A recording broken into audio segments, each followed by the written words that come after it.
Assalamualaikum warahmatullahi wabarakatuh. Kembali lagi dengan saya di Brotherhood Muslim Indonesia channel bersama dengan Logika Rakyat Indonesia.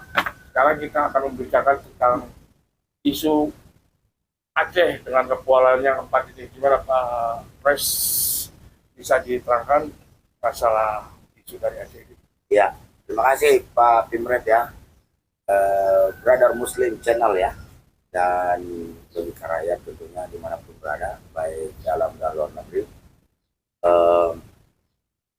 Jadi persoalan Aceh ini sebenarnya adalah salah satu politik adu domba dari sebelumnya.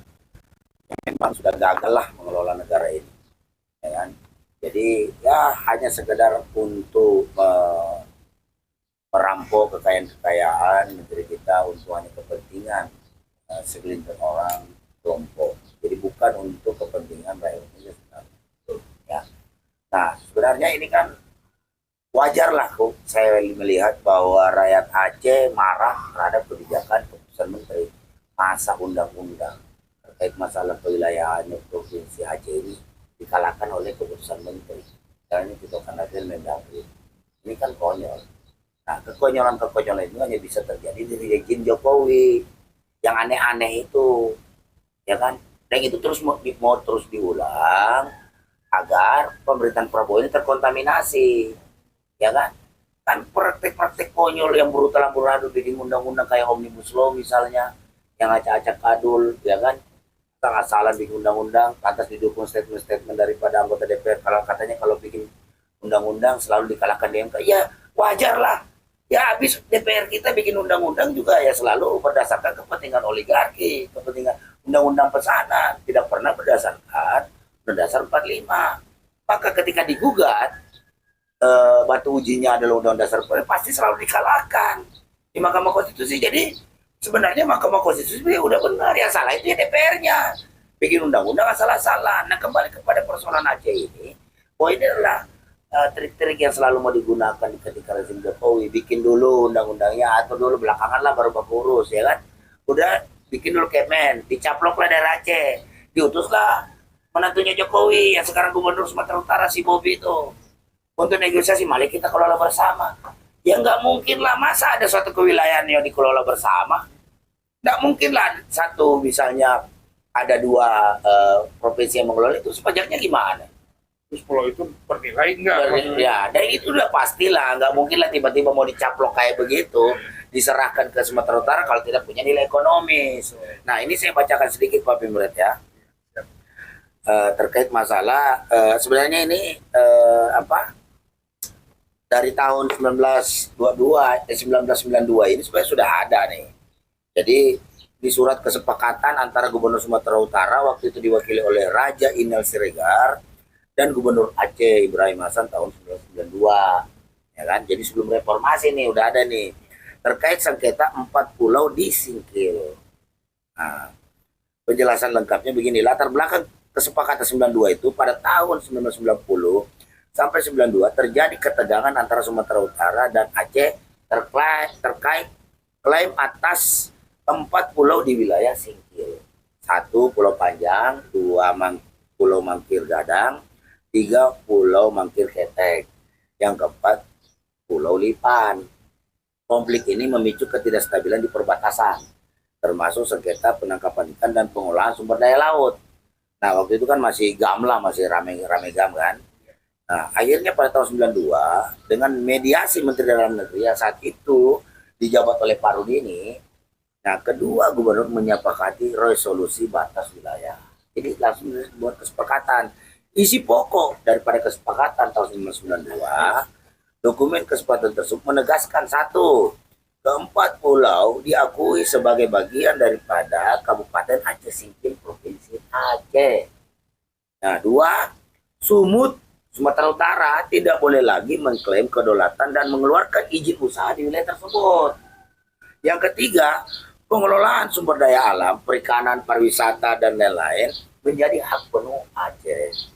Yang keempat, hanya kerjasama teknis seperti konservasi laut lintas batas atau boleh dibahas bersama, misalnya perhubungan lah, misalnya perhubungan laut atau perhubungan darat terkait masalah itu semua, itu baru dibahas, bukan terkait masalah itu tadi, pengelolaan sumber daya alam, kedaulatan, masalah izin. Nah, itu tidak boleh. Jadi itu hak sepenuhnya daripada Provinsi Aceh yang saat ini, ya kan. Nah, kesepakatan itu ditandatangani di Jakarta, disaksikan langsung oleh Pak Rudini Mendagri, dianggap sebagai final dan mengikat, tidak boleh lagi, apalagi sama kita ini kok, ya kan. Nah, status hukum kesepakatan diperkuat lagi oleh Undang-Undang Nomor 11 Tahun 2006 tentang Pemerintahan Aceh. Pasal 246 menyatakan batas wilayah Aceh mengacu pada peraturan sebelumnya, jadi mengacu kepada itu tadi kesepakatan yang disaksikan oleh Pak Mendagri saat itu Rudini. Nah, dikuatkan lagi oleh putusan Mahkamah Agung nomor 1/P/KUM/2013 yang menolak gugatan Sumut. Jadi Sumut tetap menggugat aja bahwa itu wilayah ini, tapi dibatalkan lagi tahun 2013. Nah, tercatat dalam Arsip Nasional Kementerian Dalam Negeri sebagai dokumen resmi penyelesaian sengketa. Nah, mengapa? Pertanyaannya kan, mengapa Sumut kembali mengklaim? Ada apa? Meski ada kesepakatan 92, pemerintah Sumut di era berikutnya, termasuk Bobi Nasution, yang menantunya Jokowi itu, mencoba mengabaikan dengan alasan, satu, potensi ekonomi besar, perikanan, wisata, dan migas. Nah, terutama migas, cadangan migasnya itu luar biasa di situ. Sudah paham? Terus pariwisatanya, destinasinya bagus tuh, pantainya bersih, pulaunya cakep lah, bahkan banyak investor-investor apalagi ini pariwisata internasional ingin mengelola pulau tersebut. Dua, dukungan pengusaha yang ingin berinvestasi di pulau-pulau tersebut. Jadi ada pengusaha-pengusaha yang ingin nih.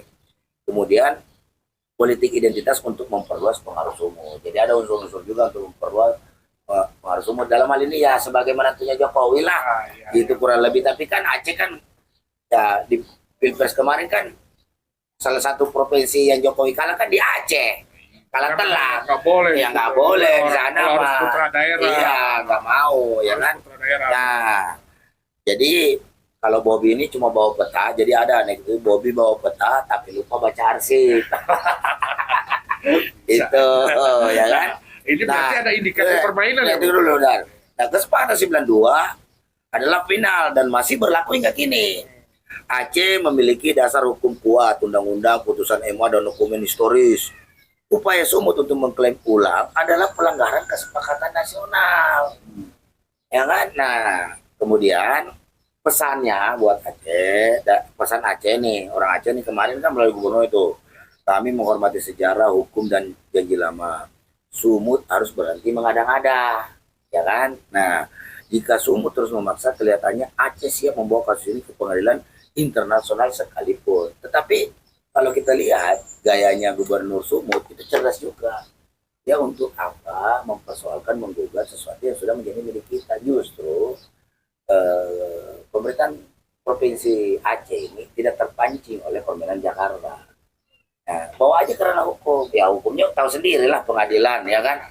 Ya macam mana kan. Nah, apalagi rezim Jokowi, aduh, pengadilan sama sekali hanya udah terindikasi kotor aja ya pokoknya. Ya, hanya untuk mencari legitimasi. Nah, walaupun itu tidak sesuai dengan aspirasi masyarakat, rakyat, apa segala macam, walaupun itu nanti ujung-ujungnya dianggap terjadi pelanggaran etika dan sebagainya.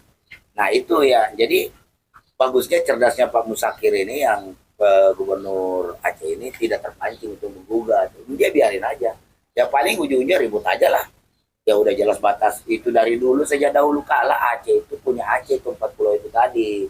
Ya kan, ya Sumut aja mengada-ngada. Jadi memang ada indikasi daripada Kementerian Dalam Negeri ini yang menjadi ya orang-orang kepercayaan Jokowi lah. Waktu Jokowi berkuasa, kayak Tito, kayak Luhut, ya kan.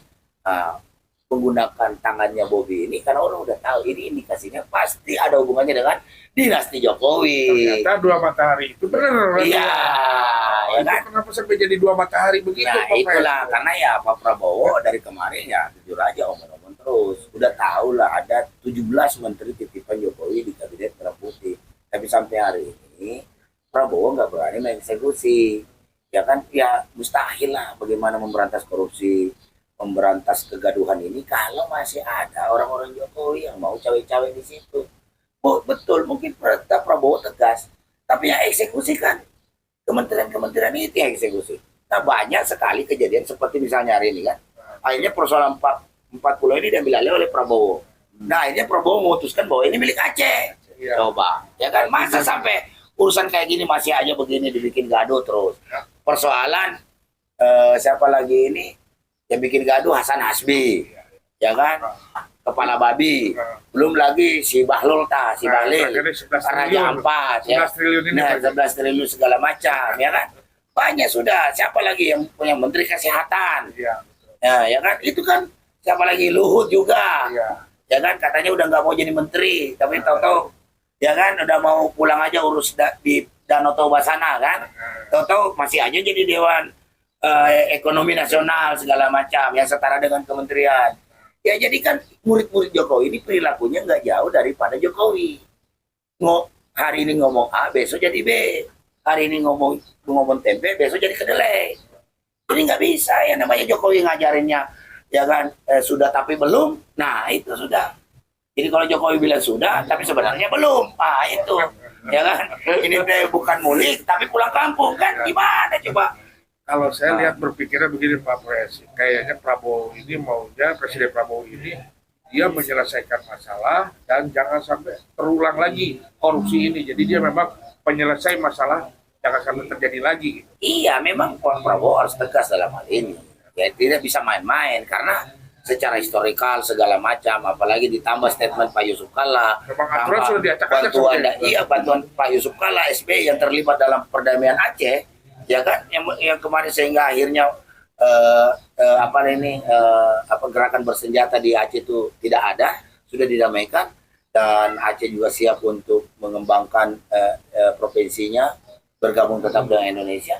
Ini dirusak oleh, dilaku wajar SBY statement, Yusuf Kalla juga statement membela Aceh karena yang tahu persis persoalan Aceh itu mereka berdua, karena ketika Pak SBY dan JK ini menjadi presiden wakil presiden, disitulah muncul perdamaian antara Aceh dengan pemerintah Indonesia, dan itu dihargai, dan sampai hari ini keduanya itu masih bertanggung jawab terhadap putusan ini.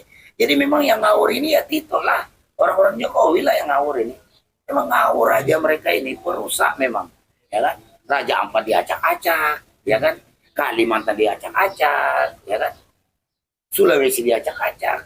Sekarang Aceh mau diacak-acak, kok jangan salah. Aceh bukan sembarangan provinsi, dia sudah jelas sejarahnya. Dan Aceh adalah provinsi terakhir yang bisa ditaklukkan oleh Belanda. Jangan salah, seluruh wilayah Nusantara udah ditakluk oleh Belanda. Aceh yang terakhir bertempur bisa-bisa. Jadi bisa dibayangkan bahwa bagaimana spirit semangat masyarakat Aceh ini dalam mempertahankan harga dirinya, ya kan, harkat dan martabatnya sebagai rakyat Aceh yang berdaulat, ya kan, itu tidak ingin dipermainkan, apalagi cuma makanya kan gubernur kan santai aja, ngapain gugat-gugat, ya kan, ini udah jelas kok, ini hal tidak perlu digugat, udah pasti punya kita, ngapain lagi mau dipermasalahkan, ya kan. Ini karena ada unsur keserakahan dan dinasti Jokowi, karena di situ ada potensi migas yang luar biasa besar, destinasi wisata, perikanan, itu kan semua kan duit semua. Jadi keluarga Jokowi ini memperalat apalagi ini aturan, menghilangkan sejarah, itu hanya untuk memperkaya dan pengaruh politiknya. Ini memang udah rencana jahat. Nah, yang disayangkan Tito menggunakan Kepnek kan goblok, ya kan. Undang-Undang nomor 6 tahun 2000, Undang-Undang nomor 11 tahun 2006 terkait masa pemerintah daerah itu jelas dilanggar oleh Kementerian Menteri. Ya nggak mungkin lah, masa Kepnek membatalkan undang-undang, ya kan. Nah, patut diduga Tito ini ada yang suruh. Mungkin jadi Tito udah nggak mau nih bikin kejahatan seperti ini, cuma karena udah masuk dalam lingkaran, kalau dia tidak jalankan membuat Kepnek, maka kejahatan lainnya akan diungkap. Kan ini kan Jokowi kan udah dikenal lah politik sandra, semua disandra, kejahatan-kejahatan pejabat disandra, kalau nggak mau jalankan apa gini diungkap, ya kan. Ya sudah lah, jadi maksud saya saya kira itu, uh, jadi kita dalam hal ini kita mengapresiasi lah, sekaligus salut lah kepada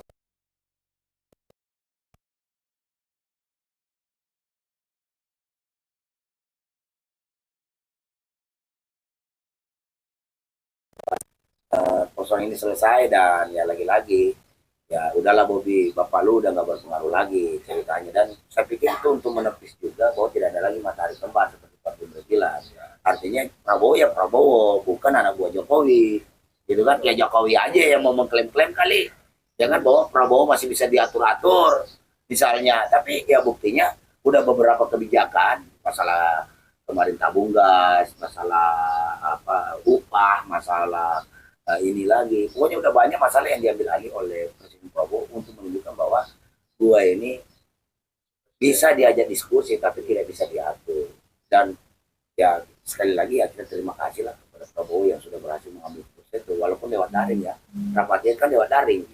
Lewat karena dia lagi berkunjung ke Rusia kan untuk ini. Tapi kemarin datang juga ke Aceh dia. Waktu datang kan. Iya, ya gitu kan kalau datang ke Aceh menunjukkan bahwa ya memang seharusnya ya sejarah itu ya harus diluruskan saja. Betul. Gitu saya kira Pak. Nah ini menurut Pak Pres nih penyelesaian yang paling bagus itu harusnya bagaimana ketika ini apa namanya pemerintahan Pak Prabowo ini cepat menindak sesuatu dengan kecepatan dengan tegas lugas. Ya, artinya sudah bagus lah caranya Pak Prabowo ini mengambil tindakan tegas terhadap persoalan konflik wilayah. Menunggu viral dulu. Iya kan, Pres. ya pasti viral karena kan bisa saja informasi ini nggak tembus ke istana kan. Iya. Nah memang saat ini ya berlaku no viral no justice. Nah tapi setelah ketahuan seperti begini harusnya Prabowo harus berani dong kasih hukuman terhadap menterinya. Ini masalah kedaulatan negara. Bisa saja ada terjadi disintegrasi bangsa antar sesama anak bangsa, Iya. bisa ribut. Ya, yang bikin gaduh ini kayak itu ya harus diberhentikan. Ya tapi kembali lagi lah kita kan ini kan rakyat. Ya janganlah juga Pak Prabowo yang kerja kinerja kabinet saya bagus dari mana kalau ada masalah konflik ini terus Raja Ampat ribut Raja Ampat terus Lagi. mana ini lagi banyak sekali Isu baru lagi, timbul lagi. jadi bisa jasa palsu ditimbun ditutupin kasus inilah kan sudah banyak lah kasus-kasus ini hanya untuk mengalihkan ini. Saya pikir itu bukan cara yang jadi saran kita ya Prabowo dan sebaiknya segera aja laksanakan resapel. Disayangkan ya Anda memastikan tidak ada resapel. Katanya kabinetnya bekerja bagus. Bekerja bagus gimana? Kalau ada persoalan gaduh-gaduh terus, nggak berhenti-berhenti yang diciptakan oleh ya rezim sebelumnya, ya kan? Ya. Mestinya ya Prabowo ambil sikap aja, sapu bersih aja, bersihkan kabinet Prabowo daripada orang-orang Jokowi. Saya kira itu solusi yang pas. Begitu, saya kira Pak Pemret ya. Ya. Terima kasih Pak Pres. Oke, Penutup kita tutup dulu dengan doa ya. Kemudian Pak Pres, silakan Pak Pres tutup dengan doa. Ya, Bismillahirrahmanirrahim. Semoga keadaan negeri kita ini senantiasa baik-baik saja dan mampu menyelesaikan masalah dengan cara-cara musyawarah. Kita kirimkan Al-Fatihah buat pemerintahan Prabowo ya. Al-Fatihah. Ya kan ya kan. Amin.